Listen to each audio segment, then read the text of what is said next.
the Latter-day Saints arrive, they describe the flats, that part of the city underneath the 70-foot-high river bluffs above us, as covered with trees and bushes and so wet that a man on foot could barely make it through. I assume their water problems were courtesy of the Mississippi, which is on three sides of us here, but the river was not the problem. It was instead springs and runoff from the river bluffs above. That water, of course, runs downhill. Because we're on a limestone shelf that's flat, it didn't drain very well. So their solution to that problem was to get out their shovels and start digging. They put in a drainage place, in some places 10 feet deep, all the way to bedrock. It's still here and still functioning. It runs along what is now Highway 96 at the base of the bluff. That intercepts the water as it comes down, diverts it into the river, starts to dry things out. That allows them to begin implementing their city plan. And the plan for Nauvoo, 4-acre city blocks. You see part of one of those behind me. Each 4-acre block is supposed to have 4 1-acre lots.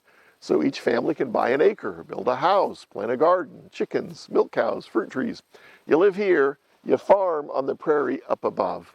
It's a beautiful plan, soon overwhelmed, though, by their missionary success.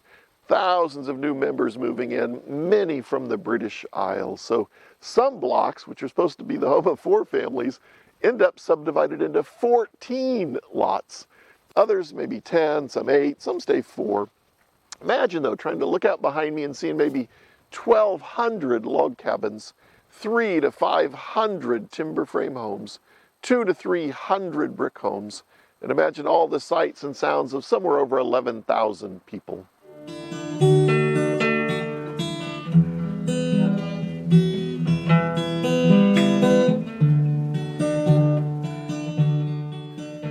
When Joseph and Emma Smith arrived in what would become Nauvoo, May of 1839, part of the structure you see behind me was already standing. The log section was already here. It's probably built in 1823 by Captain James White. The Smiths buy it from his son, Hugh White.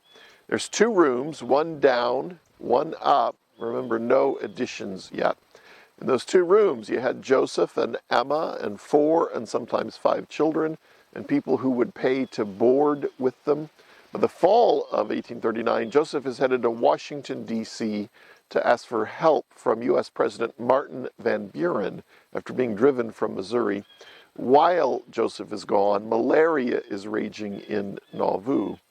Emma has taken in as many as 12 people, trying to nurse them back to health. It's so crowded in those 2 rooms, she had to move her family into a tent in the yard here. The family desperately needed more space. They get it in 1840. The keeping room addition goes on. You see it pushing off to the north, the white-sided addition.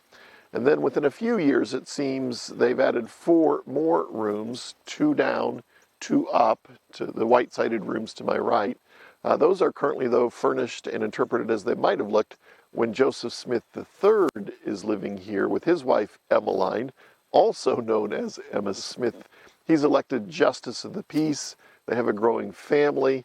So they are here from 1858 to 1866 when they removed to Plano, Illinois.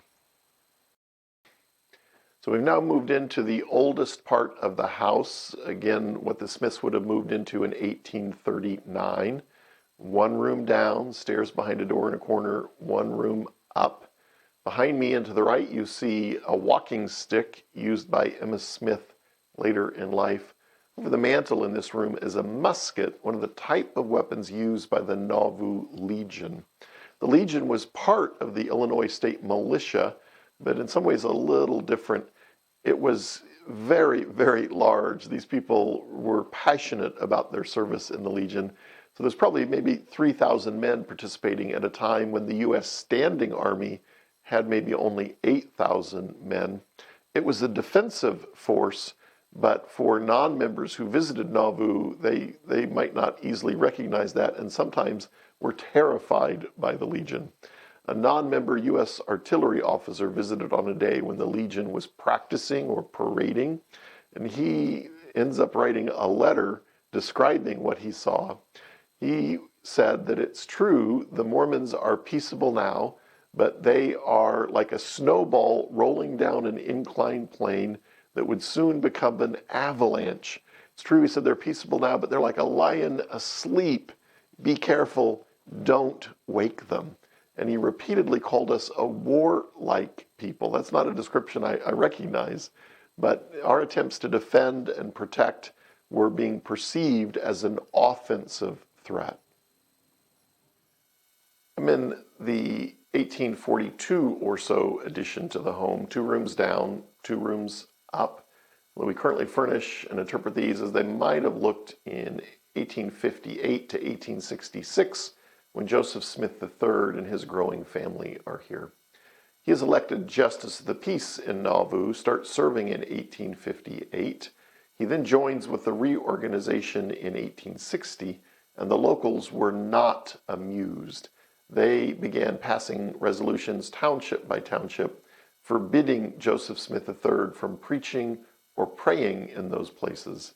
That made Joseph III angry, and he vowed to stay right here and do as he pleased for 5 years, which he did. But in that pretty tense environment, he has to run for re-election. He knows he's in trouble. He wins in what he calls a landslide. Apparently, that's not very many votes in Nauvoo politics, but here's why he thought he won. He said almost everybody living in Nauvoo by the early 1860s is an immigrant. And so Joseph III believed that they were being taken advantage of because of their lack of familiarity with our language and customs. So he would often do their legal work for free. And as a way of saying thank you, they turn out en masse and vote for him, despite what their religious and political and business leaders are telling them to do. We're now in the 1840 edition of the Homestead. The Smith family called this the keeping room, short for housekeeping. You would cook here in the winter months, you'd eat here, entertain here. You'd cook in the summer months in a summer kitchen just out to the right, a reconstruction on that one. That's where Joseph Smith Sr. and Lucy Mack Smith lived when they first arrived. When finished, this room was probably the biggest room in Nauvoo because it's built so very early, which means this becomes the center of community life until the red brick store opens in 1842. I'm going to tell you the story here of an event that took place in this room. I think it's probably the happiest day of Joseph's life in 1840s Nauvoo. To get there, though, I need to back up to Missouri, spring of 1842. Governor Boggs, former Governor Boggs, is shot while sitting in his home in Independence. Fairly quickly, the Missourians start saying Porter Rockwell, a Latter-day Saint, did it, and Joseph Smith put him up to it, they said.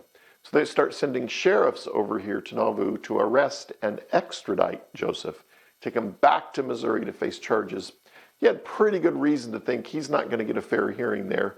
He decides he's not going back, which means he builds hiding places into his homes. One of them was just outside this west window underground. There are stairs there leading into the cellar under our feet.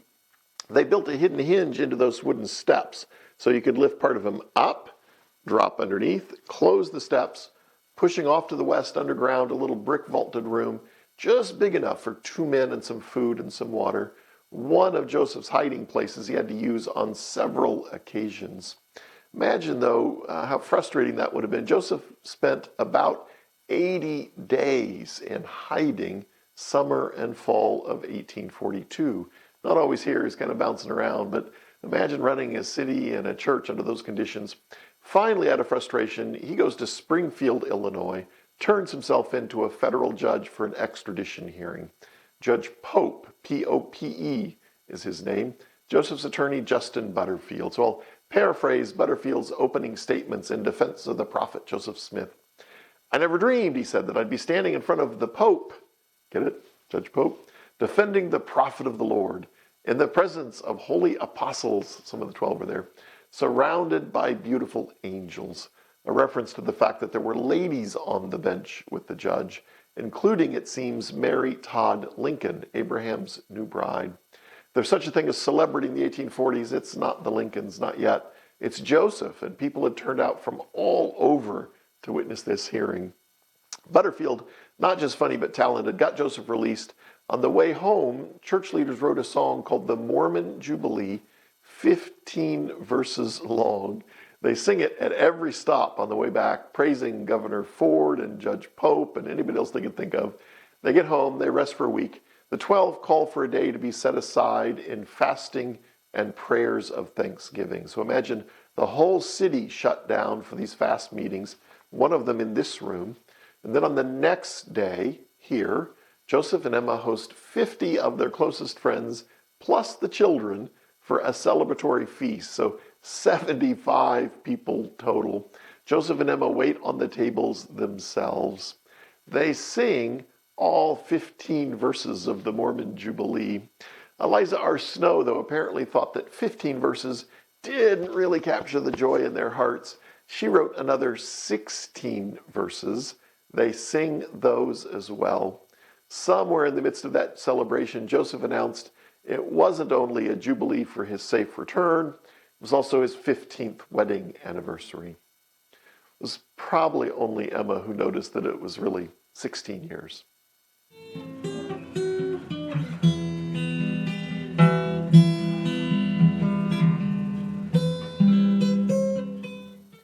Behind me, you see the remnants of the Nauvoo House. This was going to be a massive brick boarding house in the 1840s. They had to put 300 Nauvoo visitors in it, and it was going to be Joseph and Emma Smith's home. As you figured out, that means it was bigger than what you see today. It starts where the little stone building is to my right, stretched 120 feet south to the existing corner, turned 120 feet east, so an L-shaped structure, and it was going to be 4.5 stories tall, 1 of stone, 3.5 of brick. They worked really hard on it during Joseph Smith's lifetime, but it was always competing with the temple and other buildings for needed resources, and it was generally losing in that competition. So during Joseph's death, they managed to get the ground floor done, the stone first floor. You see parts of it still there, but not 1 brick laid. This building was important to these people, though, in ways that I don't really understand. Joseph said repeatedly of this building, the Nauvoo House must be built. Our salvation depends on it. And the revelation that commanded to be built says of this building, my name shall be upon it, meaning somehow they understood this to be a house of the Lord, a temple.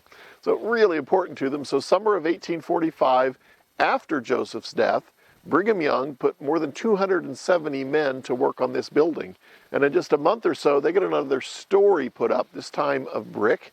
So to the bottom of this, the top of the second story windows, that whole L-shaped footprint. The Exodus begins February of 46. They had paused because of conflict with neighbors, but the Exodus begins. They leave agents behind who continue to try and push the work forward. They probably get another 4 feet put up, so that brings it to the bottom of the third story windows. Again, that whole L-shaped footprint, but no roof, no floors, a brick and stone shell. It would sit that way for decades. 3.5 years after Joseph's death, though, she had remarried. She married a man named Louis Bideman. And decades later, Louis begins taking brick and stone from this wing, putting some of it on top of the 1840s southwest corner. He creates what you see today. They call it the Riverside Mansion. And Emma and Louis are living there by December of 71.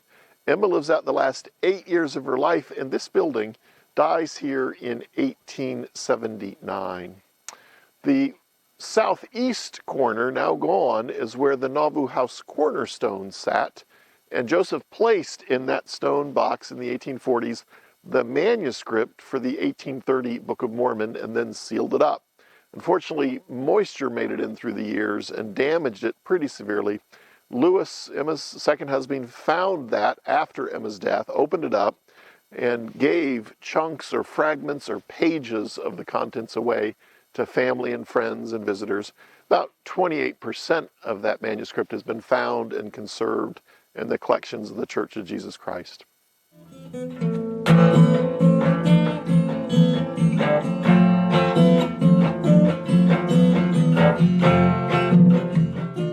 Behind me, you see the location of the Nauvoo House landing, one of at least 4 steamboat landings in 1840s Nauvoo.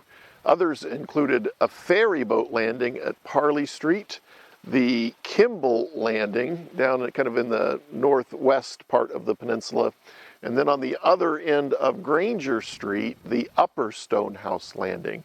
So it was those last two, Upper Stonehouse and Granger or Kimball landing, that were the big ones. They could get big steamboats in, maybe 400 ton.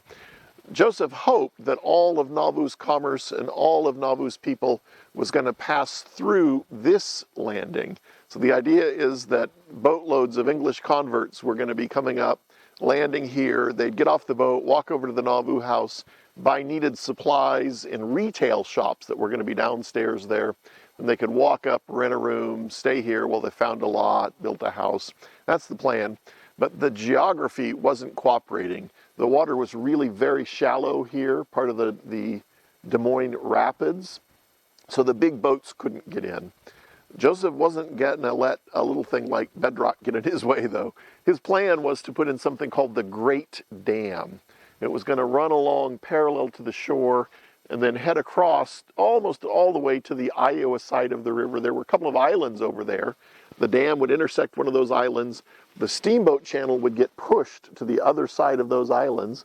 The plan is this dam is going to back up maybe 3 feet of water so the big steamboats could get in here, would be safe harbor during the winter as well. They also hope to use that water to run water wheels to develop industry. They had all these English converts moving in out of the factories there, but there are very few factories to work in here, so they're desperately trying to industrialize. The dam, they're working on it even after Joseph's death, but they're not able to get it finished. So during his lifetime, small boats like the Maid of Iowa church-owned steamboat, maybe Joseph and Emma and 100 of their closest friends would get on here, kind of steam around the peninsula, admire the view of the rising temple, come back to the sounds of a brass band playing and cannons firing salutes. So that's the story of the Nauvoo House landing. Main Street, just next to me to my right, it ends and begins on the Mississippi because we are on a peninsula. So both begins and ends on the river.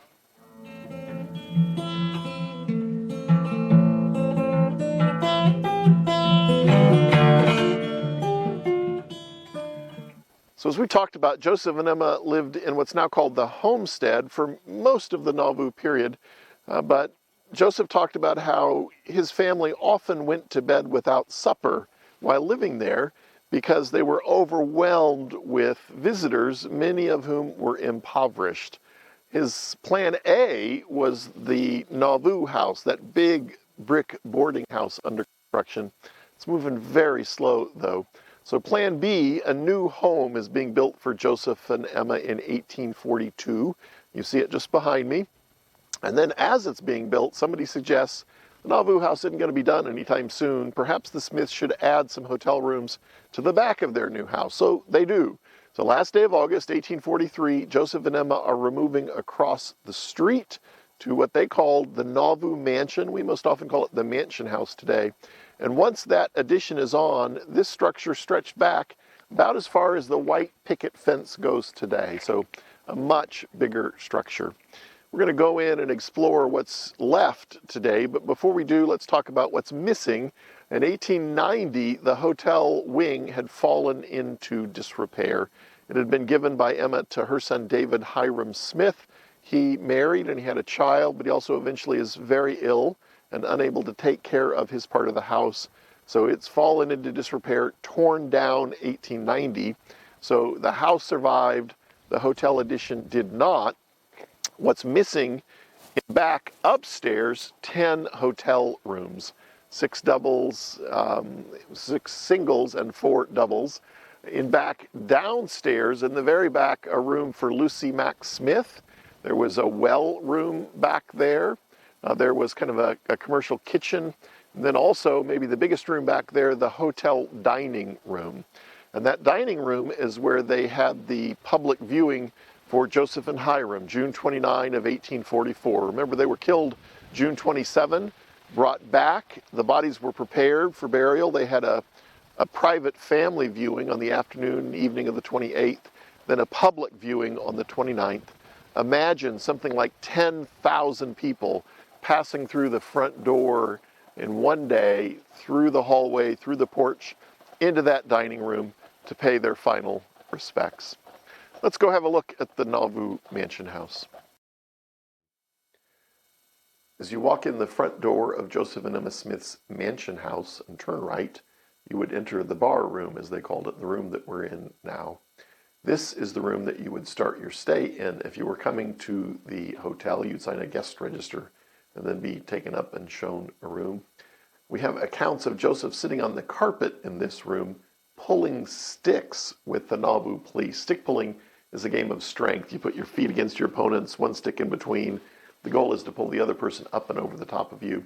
This particular account said that Joseph could pull up even the stoutest of the Nauvoo policemen with one hand.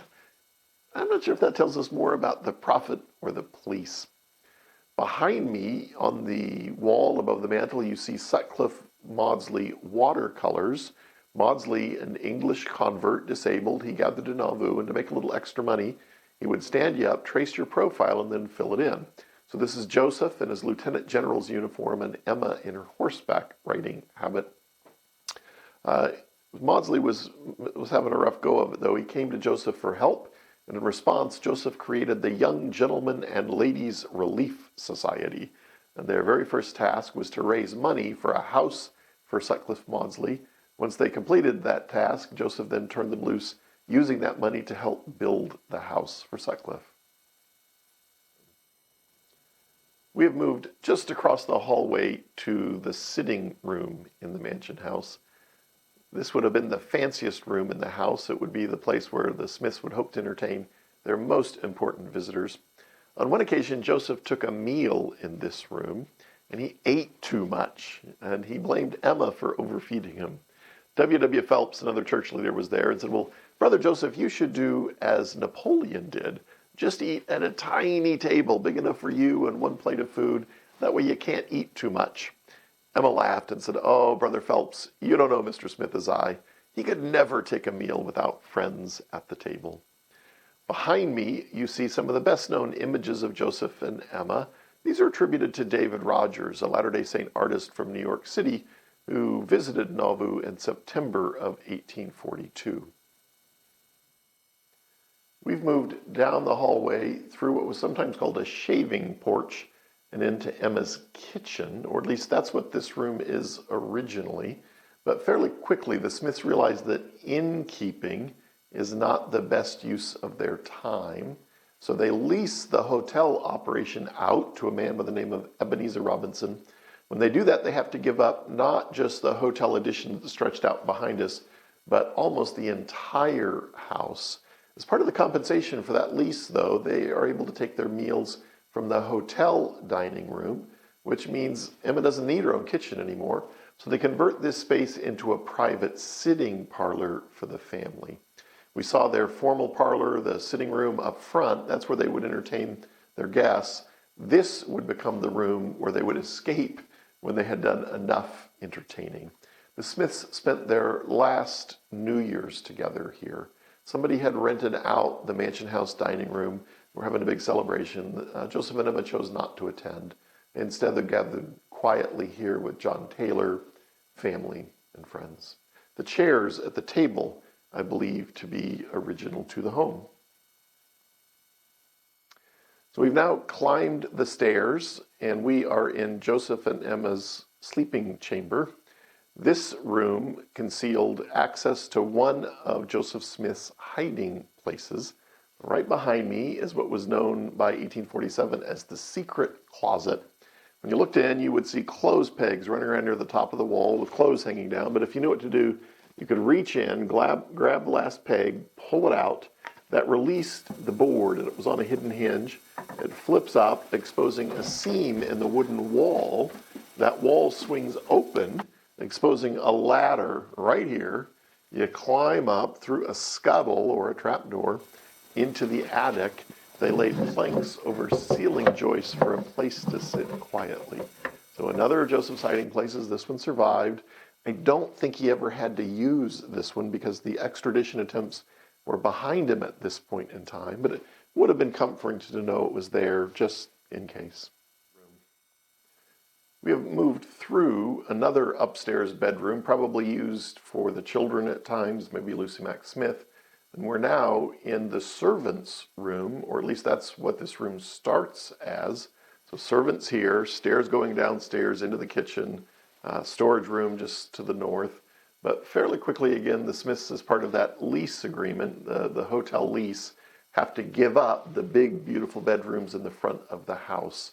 And they have to move into what had been the servants' room, and they put their children in the storeroom just next to us. 3 and sometimes 4 Smith boys there. Their daughter Julia probably in a room with Lucy Mack Smith on the back of the house. Julia would have been helping to care for her grandmother there. The chest of drawers just next to me is a piece that Emma purchased in St. Louis for this home. And then on the far wall, a rail and style chest, probably 1660s English, that has a false bottom in it, and that is traditionally where Emma hid the manuscripts that would later become the inspired version or Joseph Smith translation of the Bible.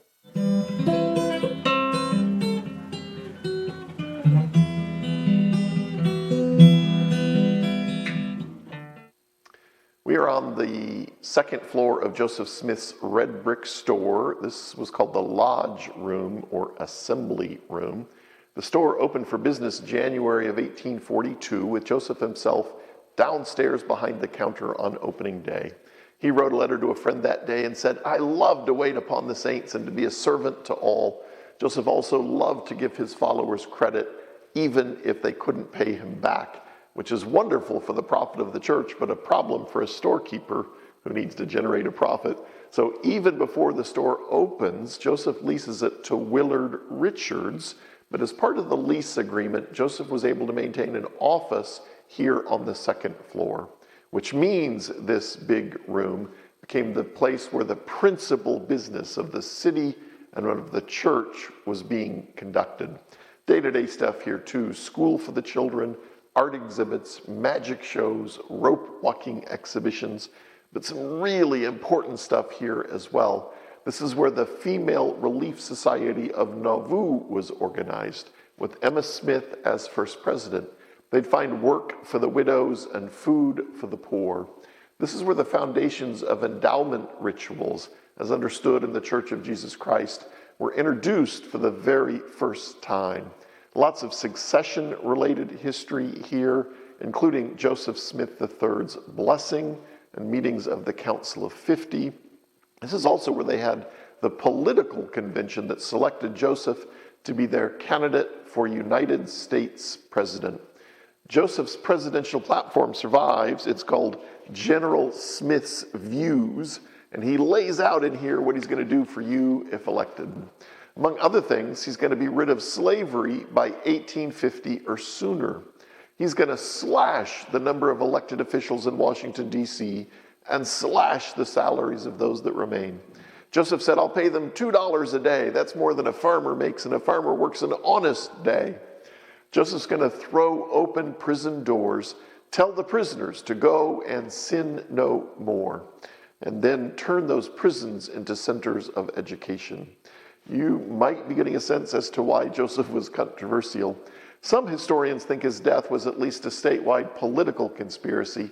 I'm not completely convinced, but I think it's interesting that the Times and Seasons, the church newspaper that announces the deaths, uses the headline, "Awful Assassination," which suggests even then that they recognized a political component.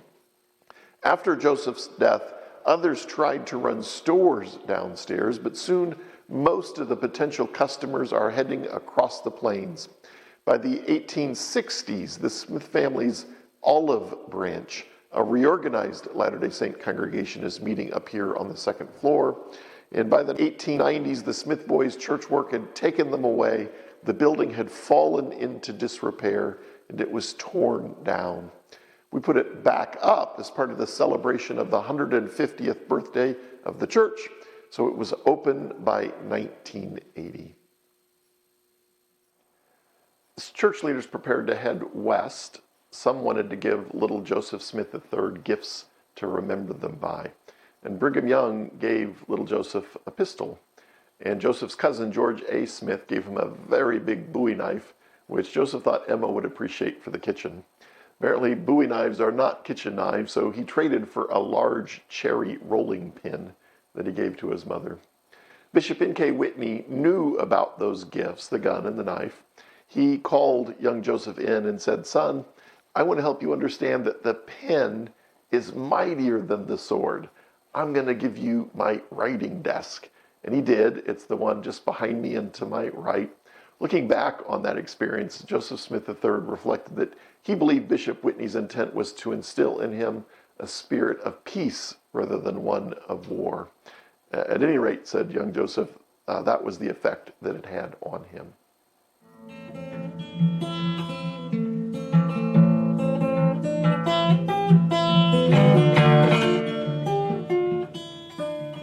Joseph and Hiram Smith are assassinated June 27th of 1844 in Carthage, Illinois. They're initially buried secretly in the cellar of the unfinished Nauvoo House, probably about where the little stone building sits today.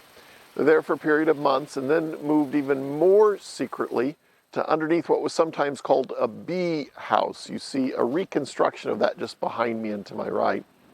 Emma Smith would later tell her children, who would later tell their children, that the graves were not far off the corner of the Homestead, the Smiths' first Nauvoo home, underneath a little outbuilding. But after many decades, all the outbuildings, including this one, were long gone. So the family knew that they were buried here, but they didn't know they were exactly there. 1913, the Mississippi River's dam downstream at Keokuk, Iowa. It's the oldest and highest dam on the river. The water here comes up something like 16 feet and continued to rise. The family started to worry that they might lose the remains to the river. So they commissioned a search, January of 1928, to get in front of any spring flooding. Imagine 2 men bailing as 1 man digs just at the river's edge. After about a week, they work their way up the slope. They accidentally find the grave of Emma Smith underneath a lilac bush just behind me. A few days later, they find Joseph and Hiram where this little building sits. They make the decision to rebury all 3 together here. It's also the Smith family cemetery, so a total of maybe 24 family members and friends scattered across the grassy slope behind me. A number of those graves are unmarked, but some are marked, including Joseph Smith Sr.